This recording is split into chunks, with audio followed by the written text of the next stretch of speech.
Designing toilet is not just putting a lavatory there, just putting a water closet there, putting a shower there. It's more of the comfort reach level of every user of that particular toilet. You should always consider that.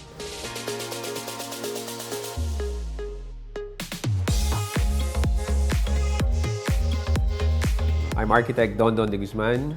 I'm a practicing architect for the past 25 years. I graduated in the University of Santo Tomas, wherein, as of the moment, I teach. I'm an architect that specializes in hospitality design, and I took it upon myself that I would follow the footsteps of my dad, who's an architect himself. I'm a past national president of the United Architects of the Philippines. Ever since I started practicing architecture, whenever I do residences, I keep telling the clients, you have to spend on two things. First, the kitchen. Second, the toilet. Those are things that you have to splurge on. Everything else just follows. Actually, let's put it this way. Whenever you design toilets, you have to consider, number one, in architecture, we call it anthropometrics.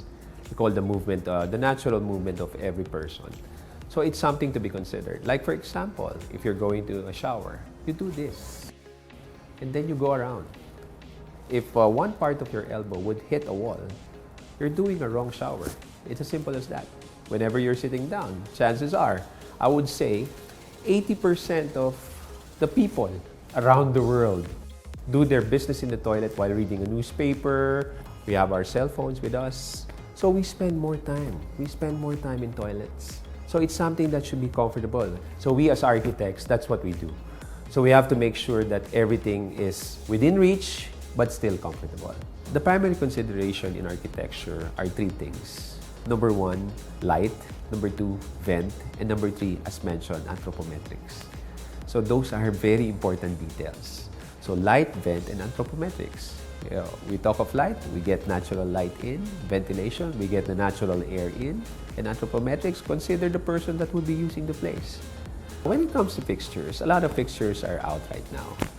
There are smart fixtures, there are fixtures that are hanging from the wall. Like one in particular, during the pandemic, people realized that we don't have to touch so many things at one point in time.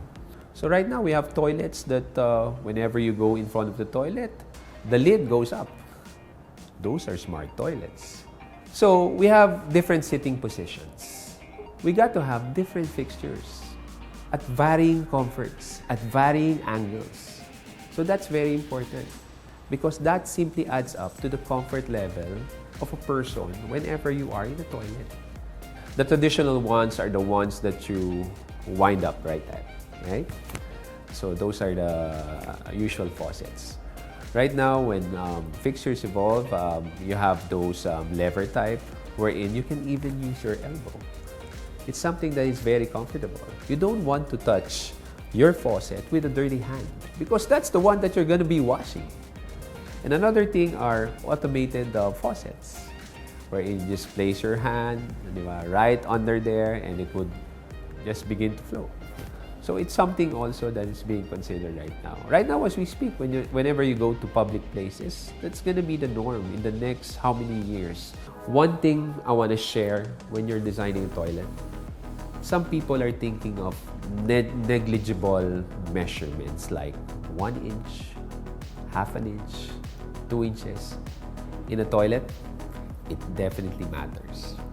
So us, we are very particular on the height, again, the anthropometrics of it. You don't want to wash your hands like this. So it's something very, very weird. No? There's one project of mine. The kitchen was done. The toilet was done. The lavatory itself is 0.95, wherein the standard is 0.85. So I told them, here's the solution. Oh, architect, we need a solution. You got to hire 6-footer maids. So that's your solution. Diba? Short of saying, destroy the whole thing and do it all over again. It's something we should do. Ako kasi ganun eh. Diba? Whenever I see something, like particularly in the stairs, by the millimeter, it matters to me. If that's 0.15, that's 0.15 right on the dot. And I would tell you this, when you climb up a stairs, you do it. Every step is 0.15 and one is 0.16. 0.16. You would trip. I guarantee you. So it's something very important. So I always consider that, particularly with toilets. Designing toilet is not just putting a lavatory there, just putting a water closet there, putting a shower there. It's more of the comfort reach level of every user of that particular toilet. You should always consider that.